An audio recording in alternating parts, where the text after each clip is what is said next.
In Cuba, the national campaign to vaccinate all children from the age of 2 upwards against COVID-19 continues.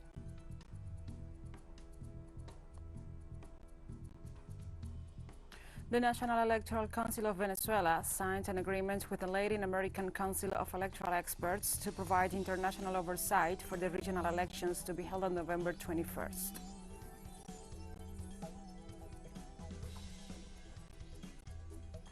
Demonstrators rallied in the city of Ramallah in the occupied West Bank this Wednesday to support Palestinian prisoners held in Israeli prisons.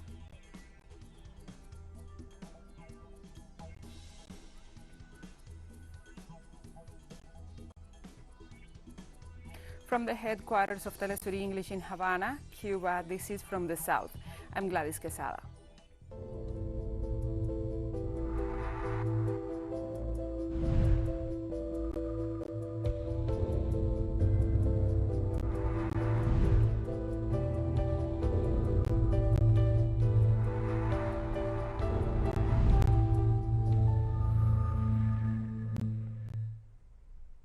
Now we begin with the news. Cuban authorities continue the national campaign to vaccinate all children from the age of 2 upwards against COVID-19.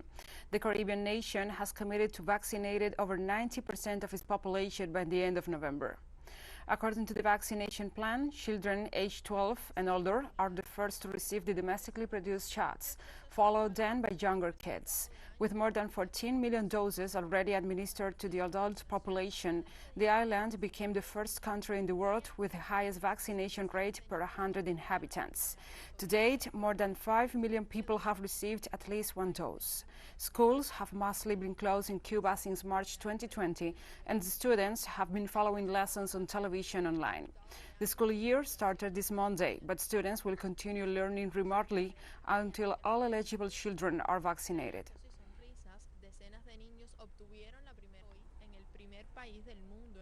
And the first shipment of over 100,000 doses of the Pfizer vaccine against COVID-19 arrived in Argentina this Wednesday.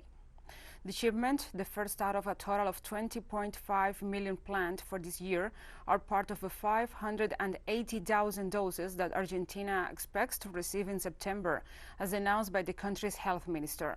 The rest of the doses will be completed between October and December. Argentina and the U.S. laboratory announced an agreement for the provision of vaccines at the end of July, after months of meetings and following a specific presidential decree to unblock the negotiations, which had been bogged down despite the fact that the South American country participated with volunteers in the phase 3 test of the shots.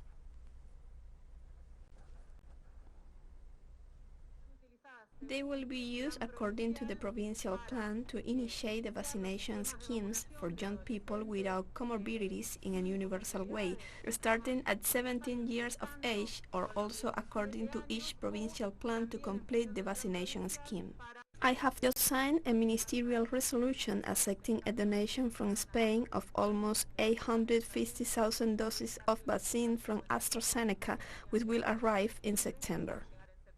And the World Health Organization has called for countries to avoid giving out extra COVID-19 jabs until the end of the year, highlighting that millions of people worldwide have still not received a single dose.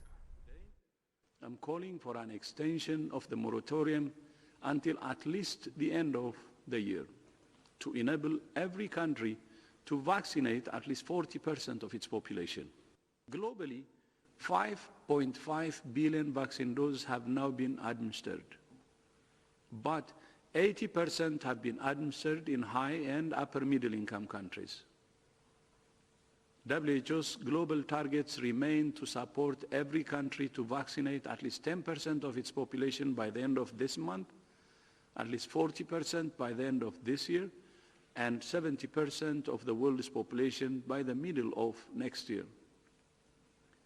Almost 90% of high-income countries have now reached the 10% target, and more than 70% have reached the 40% target. Not a single low-income country has reached either target. Police in Ecuador violently repressed a protest held by farmers demanding a fair price for the products. Rice farmers demanded an increase in the price paid for a 200-pound sack of rice to $35. After blocking several roads in Guayas province as part of the demonstration, the police launched tear gas to disperse the protesters. At least one person was injured and taken to a nearby health facility. Rice producers stressed that the increase in the price of a sack of rice was a campaign promise made to the sector by President Guillermo Lasso.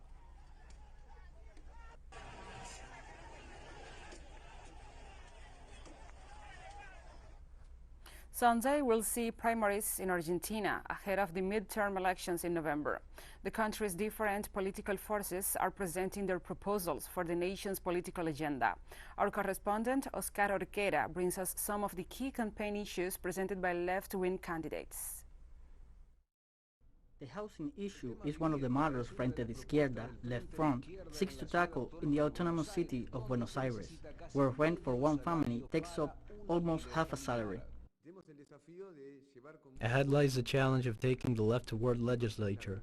There are fundamental problems in the city related to jobs, healthcare, education, and housing, which basically only the left tends to. In this campaign, and I mind pointing it out, Larreta and Macrism have been governing the city of Buenos Aires for 14 years. They've privatized half the city. But they haven't done it alone. They've had help from accessories that today are in so-called opposing lists, whereas Frente de Izquierda not only says it opposes Larreta, we have done so in legislature and in the streets. Holding a higher protagonism in the National Congress after the Green Tide that shocked the South American country is another goal. As a leader of an organization composed by women, I represent a specific agenda that us women in this country have, and speaking for the most of them that today are being affected by the government's ongoing adjustment plans, those that have a particular toll on working class women. Then taking a seat in the National Congress for us from a united left front, that is to barge in with an agenda that offers genuine work to women, register, lawful work that could end the existing miserable wages. The Alliance Política Obrera, Workers' Politics, seeks to solve pressing matters of health and wages and rejects any payment of foreign debt. This mortgage that Macri left will have to be paid for by workers with the new labor reform. It will have to be paid by pensioners with a new provisional negative reform. We'll all have to pay for it, just like the monetary fund requests. These are the real things at stake in these elections. For us, Política Obrera, to be in Congress, it is to give that fight, to debate and defend wages, the right to work in a crucial time in Argentina.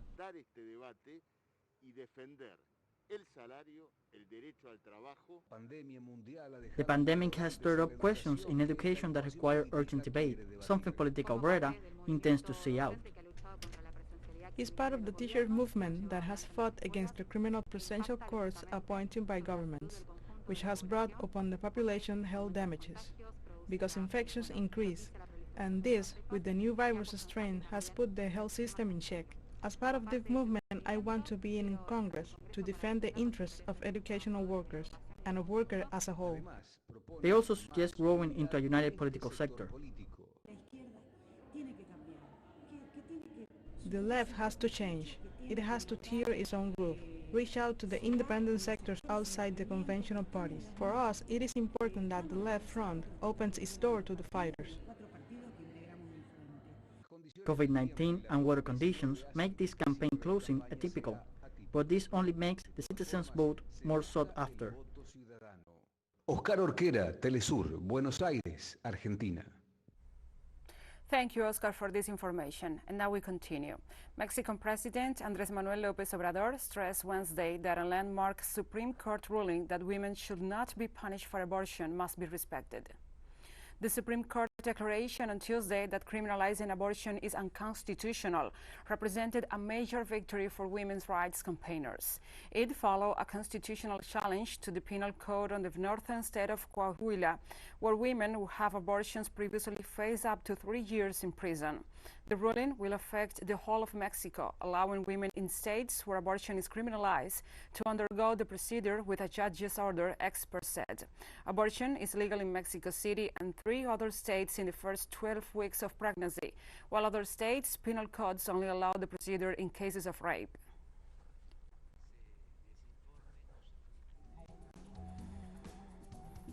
and we'll be right back after this very short break, so don't go away.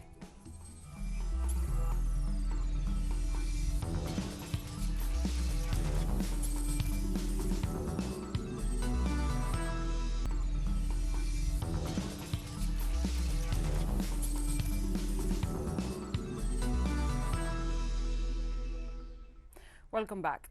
The National Electoral Council of Venezuela signed an agreement with the Latin American Council of Electoral Experts to provide international oversight for the regional elections to be held on November 21st.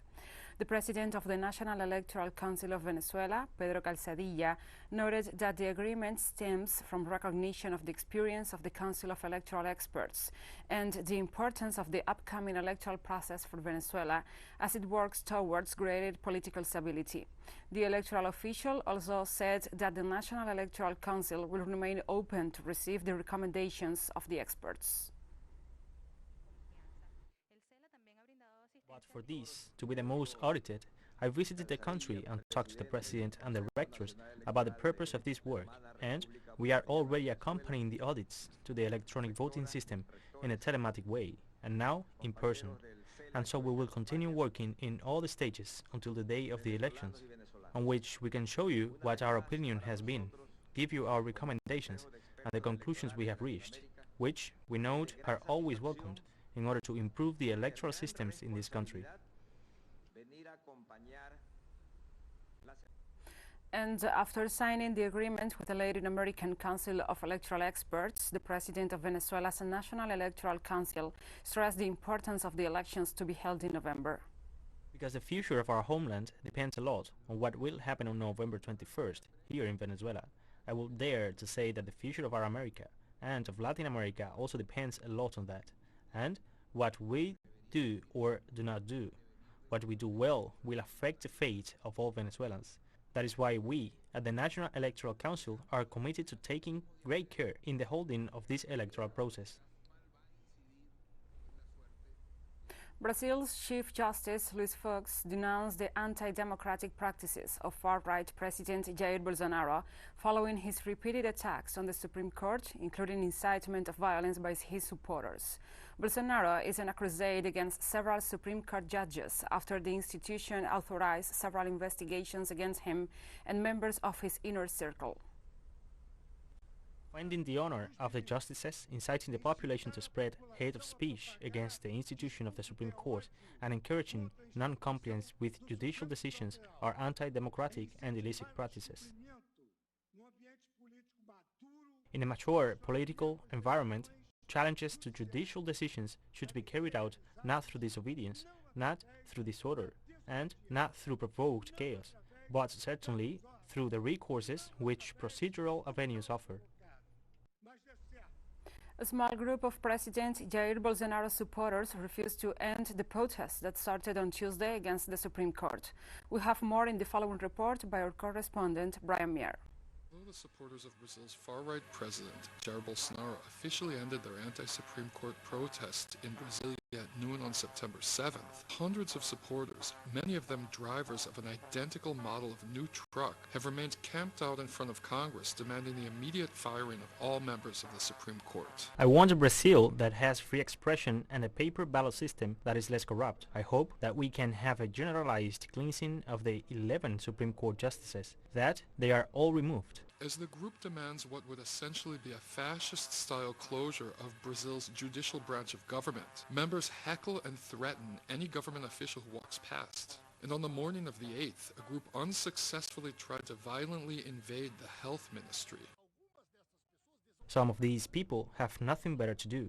They are here in Brasilia on a Wednesday, certainly being paid for this, and they are threatening lawmakers. They are trying to intimidate us and are threatening democracy, following the instructions of Bolsonaro as if we were afraid of fascists. As the protesters move into their third day, many people are left wondering who is bankrolling them and what their real objective is. Brian Mier, TeleSUR, Brasilia. Thank you, Brian, for this report. Thousands protested in Spain on Wednesday against the rise in hate crimes against the LGBTQ community. Protesters gathered in Madrid and Barcelona 3 days after a young man was brutally assaulted in the Spanish capital. According to Spain's Interior Ministry, hate crimes, including those against LGBTQ people, increased 90% in the first 6 months of the year compared to 2019, the year before the pandemic confinement and curfews. Activist groups claim that official statistics capture only a fraction of the problem, as many incidents aren't reported. Prime Minister Pedro Sánchez said he was calling a meeting of his government's Committee on Hate Crimes for Friday, over which he will personally preside. I came here with my friend because we don't agree with the events that are going on against homosexuals and like people, basically against freedom, you know. So it's just really sad, you know, that these people is doing this kind of stuff, and it's very scary as well. This last year has been a boon of political comment from parties like Vox that have fed a huge hate discourse. This is not the only reason for the increase of violence, but people are more motivated to practice this violence in the streets.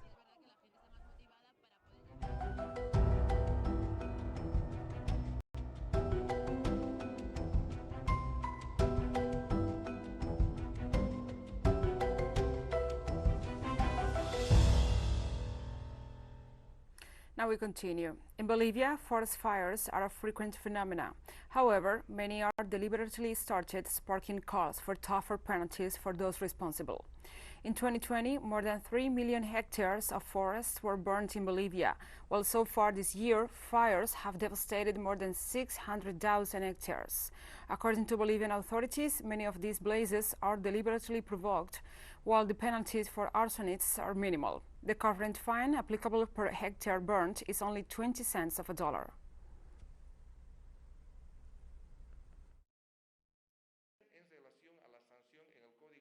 In relation to the sanction in the penal code, there is jail from 2 to 6 years. Today there is no one in jail for having started fires of great magnitude because they take advantage of the abbreviated process and pay. Therefore we have to modify it. The cost is $0.2 US per hectare born. We are talking about 1.5 Bolivianos per hectare born. Therefore, there is not a hard sanction for this sector. For this reason, it is also convenient to modify the law of the penal code, introducing tougher and more drastic sanctions so that we do not have fires of this nature every year. And we have more stories coming up after this final short break, so stay with us.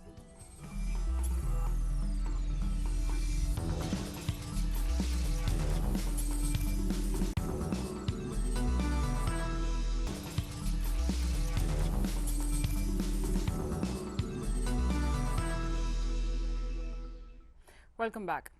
Demonstrators rallied in the city of Ramallah in the occupied West Bank to support Palestinian prisoners held in Israeli prisons and call for their freedom. The mobilization came as Israel flooded the West Bank with reinforcements on Wednesday in the manhunt for 6 Palestinians who have been on the run for 3 days after escaping from a top security prison. Demonstrations were held in several West Bank towns late Wednesday in support of the fugitives. In Nablus, youths were attacked by security forces by Israel, with the Palestinian Red Crescent reported that 60 protesters were injured by the tear gas. Earlier, the Palestinian Prisoners Society said Israeli forces had arrested at least 6 relatives of the Palestinians who broke out of Gilboa prison in northern Israel on Monday. An Israeli injunction is in effect against publishing details of the jailbreak investigation, even as local media report on the scramble to recover from the embarrassing lapse in security. An estimated 4,500 Palestinians are currently held in Israeli prisons, in poor conditions and often without trial, including some 200 children. I think that 24 hours after the liberation, the occupation has failed, and we've failed to find the prisoners. The only danger is the cooperation between the intelligence and security services. We tell the occupation that the people of Palestine are with the resistance, and with heroic prisoners and with those who stand up against the occupation. We will rally around them and we will defend them. Today we demand the prisoners' freedom and to say enough to what is happening to them inside the prison. They are under threat and their life are in danger after the prisoners escaped from the cells and were deprived of their freedom. We call on everyone to stand with the prisoners because it is our right to know that our families, our husbands, our children and all the prisoners are okay. The Syrian army on Wednesday hoisted the national flag in the Daraa al-Balad area in the southern province of Daraa, following a Russian-mediated agreement with the armed groups in the area that brought an end to weeks of fighting. Army units entered the area and started to set up a number of posts, paving the way for the start of combing and inspection operations to detect weapons and explosives left behind by terrorists in the framework of the settlement agreement which was proposed by the Syrian state with the support of Russia. The deal allows rebels who wish to reconcile with the government to lay down their weapons in exchange for a pardon, while others are granted safe access to rebel-held areas in northern Syria.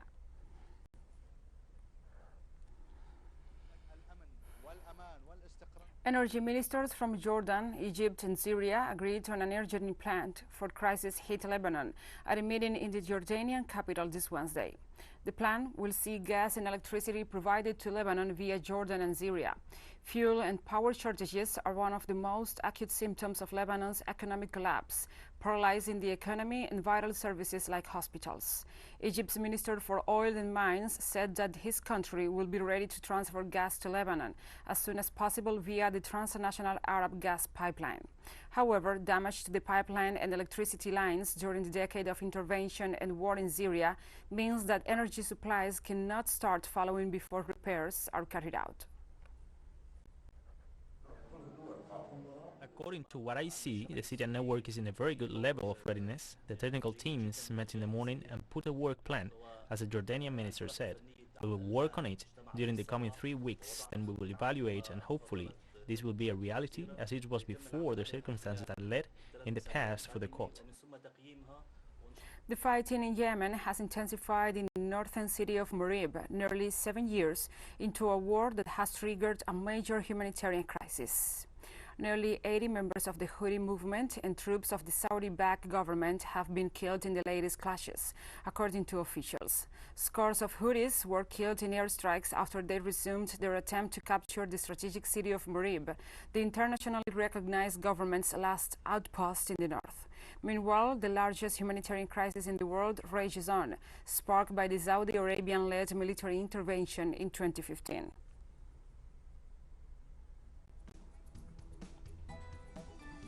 And we have come to the end of this news brief. But remember, you can find these and many other stories on our website at telesurenglish.net. And also, if you feel so inclined, please join us on social media. We are on Facebook, Twitter, Instagram and Telegram. For TeleSUR English, I'm Gladys Quesada. Thank you for watching.